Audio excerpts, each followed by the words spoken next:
Leon Edwards achieved a new high in his career on Saturday, defeating Rafael Dos Anos in impressive fashion in the UFC on ESPN 4 main event.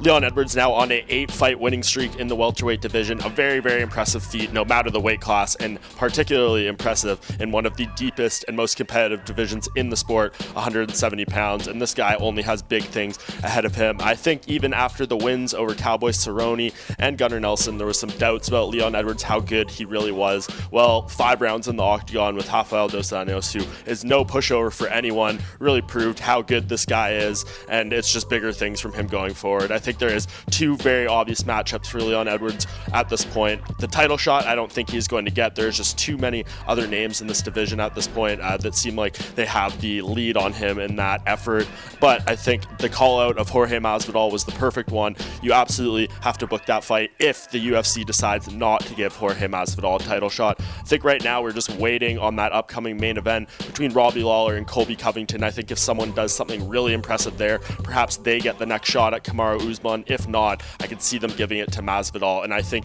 if you are Leon Edwards, you just wait to see who doesn't get the shot, and that should be your next opponent. So it's either Jorge Masvidal, Colby Covington, or Robbie Lawler. Any one of those fights are huge for him going forward, and I think would truly be his setup for a title shot at 170 pounds. So really got to be impressed with Leon Edwards coming out of this performance. Not too many people are capable of doing that to Rafael Dos Anos, and he did it in a pretty effortless looking fashion. So got to give him big props for that, and now it is nothing for huge things for Leon Edwards. It has to be a title eliminator for him going forward off this win.